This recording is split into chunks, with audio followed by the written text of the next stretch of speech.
From Wacko Chaco Studios, I am Ashwin Chaco, and this is The Fruitful Life, a show about the business of creativity and the stories behind the creators that have made their dreams a reality. Hey, folks, welcome to The Fruitful Life, William Warren. Hi, Hey, William. hey, Ashwin, how you doing? Glad to be here. Good, good. Thanks so much for joining me. To start off with, can you introduce yourself to our audience? Tell us who you are and what you do. Yeah, for sure. My name is William Warren. I live in Atlanta, Georgia, in the United States, and I'm an illustrator. I went to school for illustration and have always loved comics and cartoons, and actually built a business doing illustration, but for corporate clients. So my business is called The Sketch Effect, and we do all kinds of what we call visual communication, basically helping our mostly corporate clients communicate their messages more effectively and more enjoyably through animation, through infographics, and through a really cool live event sketching service called Graphic Recording, where we send artists on site to corporate meetings and we basically draw while they're having their meeting or having their session. It's really a lot of fun. Very cool, very cool. Well, before we dig into you, this is the one question I ask all my guests. If you could be a fruit, what fruit would it be and why? I love questions like that because it really puts you on your toes. I think I would be a pineapple Cool. because they're sweet and they you know they're nutritious, but they're also like solid on the outside. Like they kind of have like and they're a little spiky. So like I want to be like sweet and kind to people, but I also don't want to be messed with, So it's Yeah, kind of yeah. like I would like to be a pineapple because to me it seems like a strong but still sweet and tender fruit, and that's what I would hopefully like to be is someone who projects both, I don't know, determination, but also like care for people as well. Yeah, yeah, for sure. That's a very good answer, very thought through. Thank you. Appreciate it. So let's dig into you a little bit more. Growing up, what was it like? Were you always creative? Did you know you wanted to do illustration as a job, or is that something you figured out later down the line? I always knew I was going to have a career doing some kind of drawing. And yeah, ever since I was a kid, I was always doodling, drawing in class, in church, wherever I could. I was, always had my pen and pencil and I was drawing and sketching. And that dream kind of evolved a little bit over the years. So, it started off, I wanted to have a comic strip, kind of like Charlie Brown or Calvin and Hobbes or all those great newspaper comics that I grew up reading. And then I got more into editorial stuff. And then I started to get more into like maybe children's book illustration. And that's why I went back to grad school to get my master's degree in illustration, was just to hone my skills in that area. But then I kind of stumbled into this sort of corporate world of doing corporate illustration. And I realized that there were a lot of clients, they had budgets, and they needed what I had to offer. And so the Sketch Effect really grew out of that, of finding that sweet spot of providing this cool illustration service that met a need for our clients. And also they're willing to pay for it. And so, yeah, so I've always knew I wanted to draw.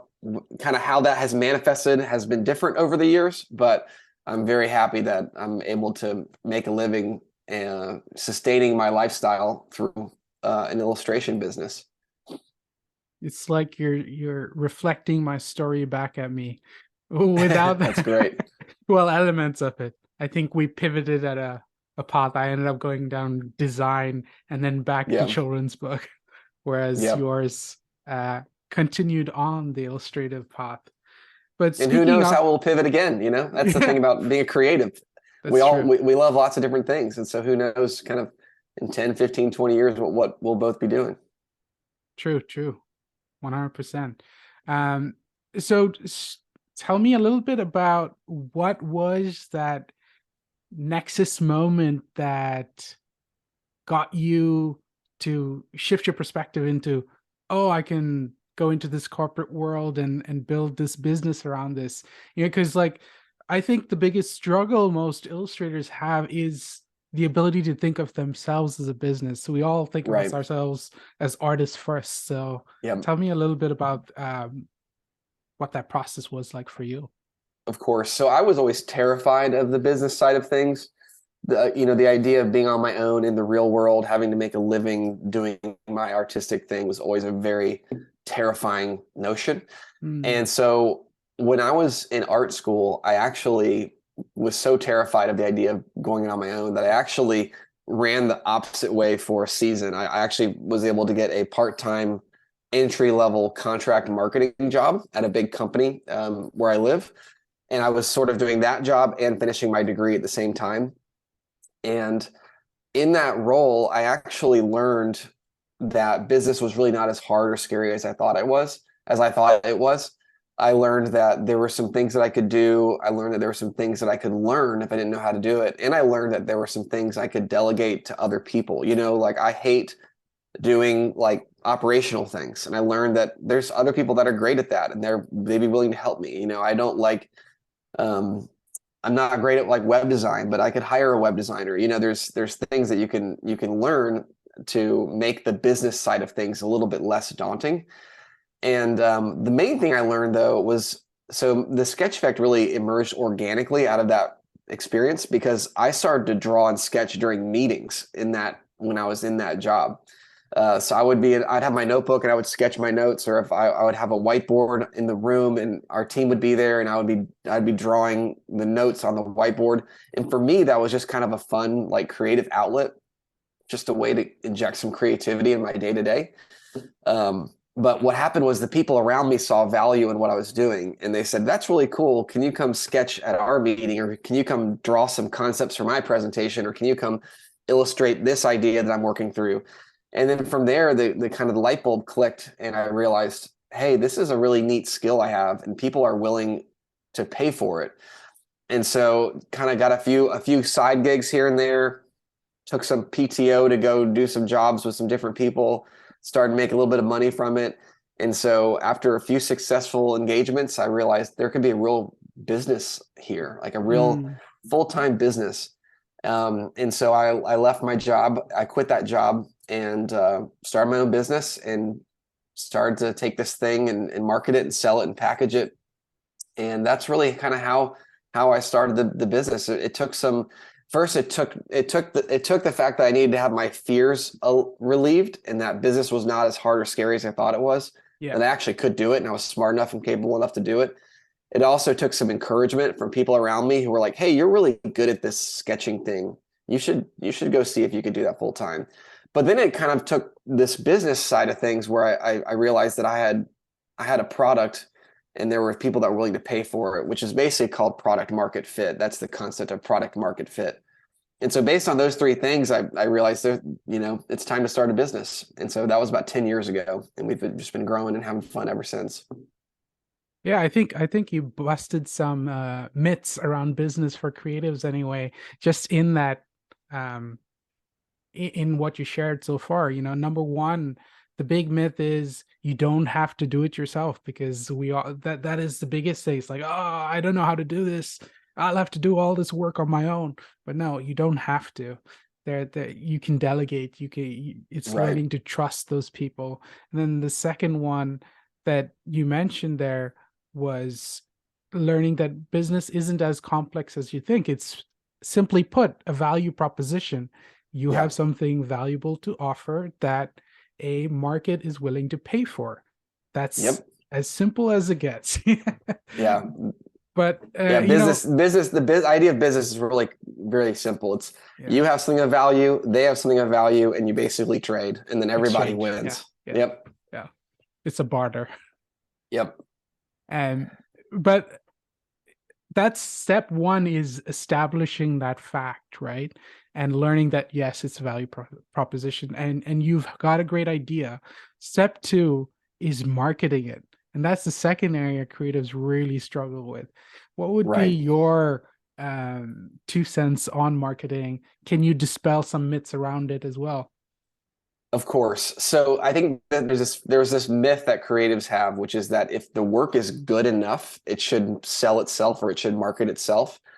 And you might get lucky and make, have an amazing skill or talent that gets noticed by somebody, and then you get famous or whatever. Like that could happen, but it's probably not.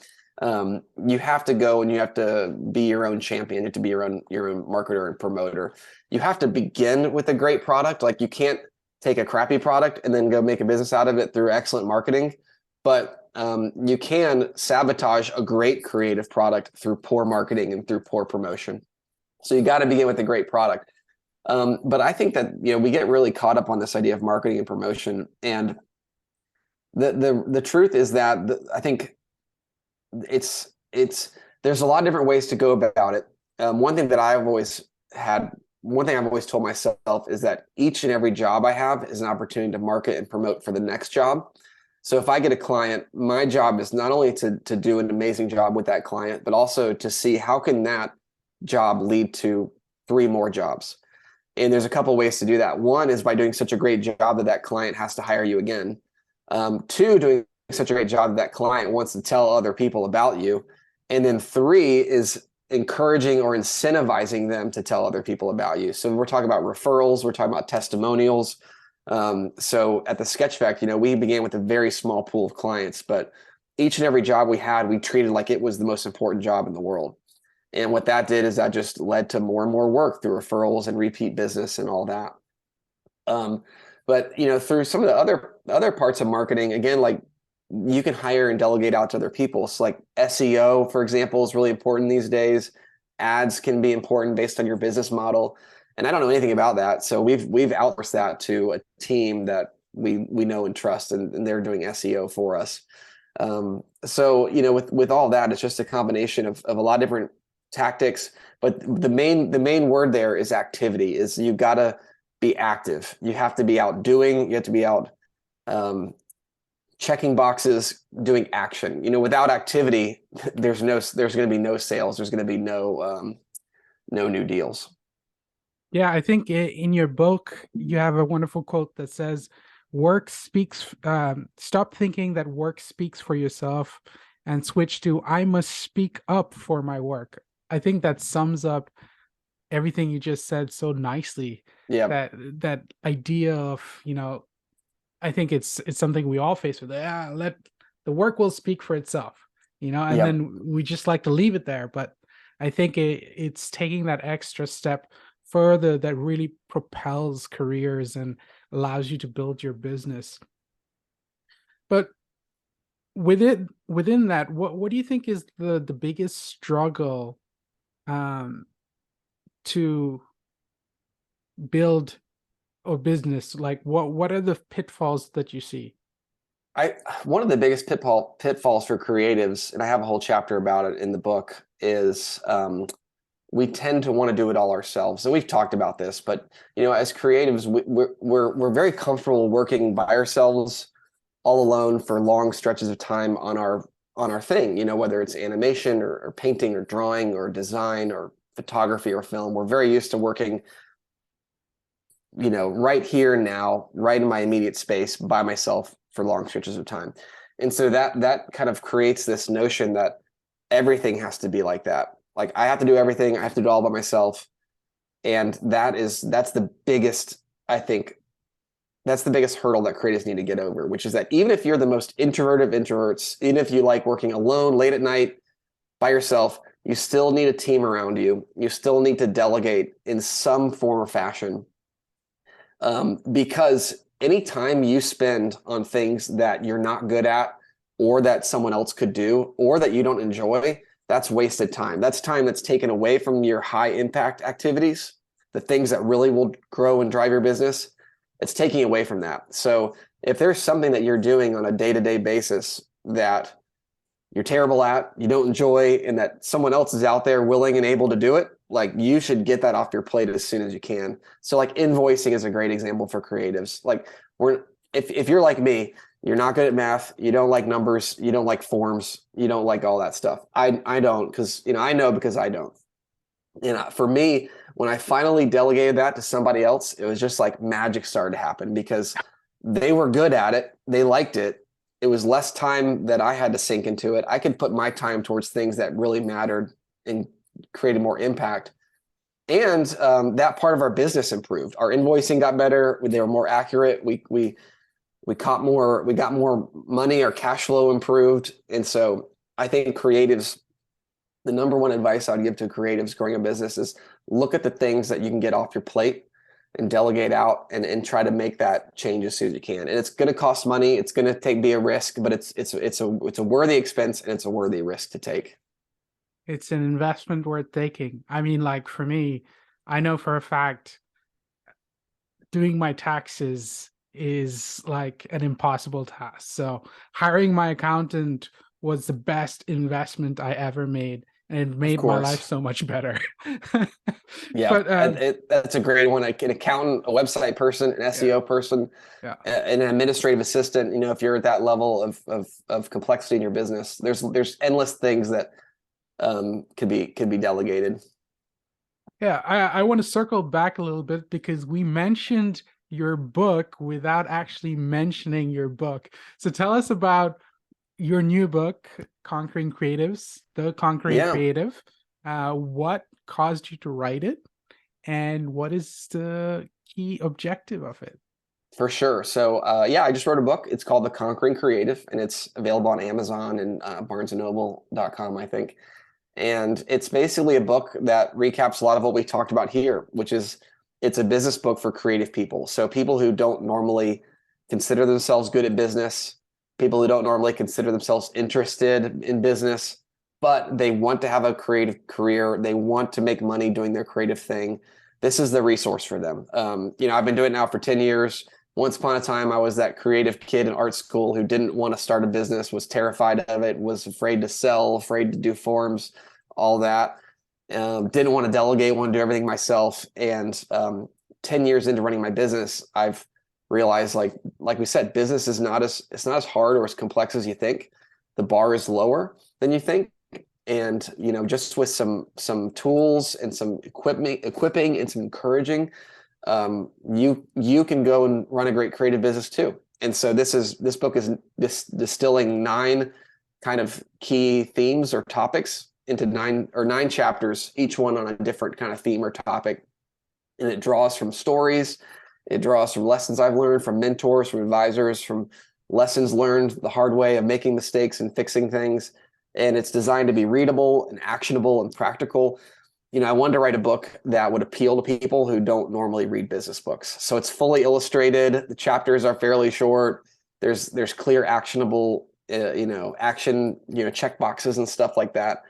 There's also interviews with other creatives in the book, intermixed in the book. And so far I've gotten great feedback from people who are reading it, and they say it's been helpful. And so, yeah, I wanted to make this resource, put out into the world, and hopefully inspire, equip, and unleash in the next wave of amazing creative entrepreneurs.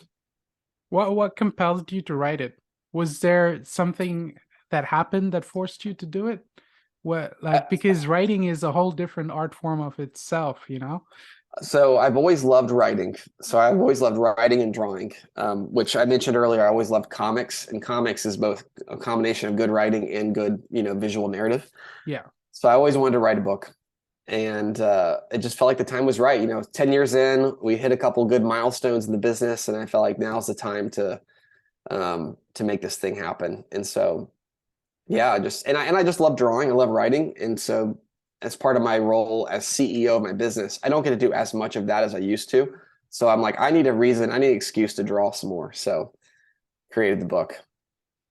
So that you just mentioned something that a lot of creatives fear in establishing their own business or growing their business, scaling it, is this idea that you don't end up doing as much creative work as perhaps you would prefer, and it ends up being more administrative, or you become the person who is running the business rather than the person who is doing the business. And there's advantages and disadvantages to that, but I wonder if you could speak into that. What? Yeah, I mean that's a question that every creative who wants to scale a business has to wrestle with, because Yes. the idea of being an entrepreneur and scaling a business is to create something that inevitably, ultimately could run without you in it. Hmm. Like look at, any business that's scaled up, like for instance, let's take like McDonald's. McDonald's works because it doesn't require the original Mr. McDonald, whoever it was, the original guy who made the burgers. He's not making the burgers anymore. The Yeah. business is running because he was able to get other people to do it. So the ultimate end of a creative business that scales up is one that doesn't require the original person to be there. So that's a question creators have to wrestle with, because they might not want to do that. And I don't want to do that completely. Like I don't want to ever have a business where I'm not doing anything creative. So it's one of those things where you just have to determine where on that spectrum do you want to be. Like there's some creatives who might want to scale their business to the point where they're doing just the creative work, but everything else is outsourced. The sales, the finances, the bookkeeping, the marketing, the website, everything, and they're just doing the painting. And that's awesome. That's a great business. Or it could be like me, where I've scaled up and I've hired artists, I've hired other illustrators to do the creative work, but I'm still doing it too. We're kind of a team. Or you could just say, I want to create an amazing animation business, and I'm going to hire animators, and eventually I'm going to just sit back and kind of let the business run. There's a wide spectrum of businesses. There's a varying degree of scale of scale. And so it just requires creatives to figure out where they want to land on that spectrum. Where do they feel most comfortable with? Because you don't want to create a business that gets so big that you're not doing the thing you love anymore. Yeah. So that's just something that every creative has to kind of wrestle with. I think that's an important point of figuring out what you really want out of your art, and taking the time to actually analyze that and say, okay, I want option A, which was like outsource all the other stuff so I can just paint, or option B, scale, so that I hire, or like part of my ethos is I want to hire other artists and encourage them in their careers as well. Or option C, so I think taking the time to analyze that is such an important part in every creative's career. Exactly. So moving forward, what do you think is your next move as Sketch Effect? Is there any plans you have for the future, or just keep running smoothly? Yeah, at Sketch Effect, we want to just keep doing what we do with excellence, keep serving more clients, continue to push the limits of quality and innovation, and try new things. I think we'll always stay kind of in the visual communication lane. But with the book, I'd love to do more speaking. I'd love to share more with students and entrepreneurs and people in a way that adds value to them. And then who knows, maybe there'll be more books down the road. But right now, I got the one, and I'm happy with it. And so we'll just see it, how it helps people, and then keep going from there. Yeah, true. There's one thing that you mention repeatedly, which is value and understanding the value of your creative work, right? But oftentimes we are faced with clients that don't necessarily understand the value that you can provide.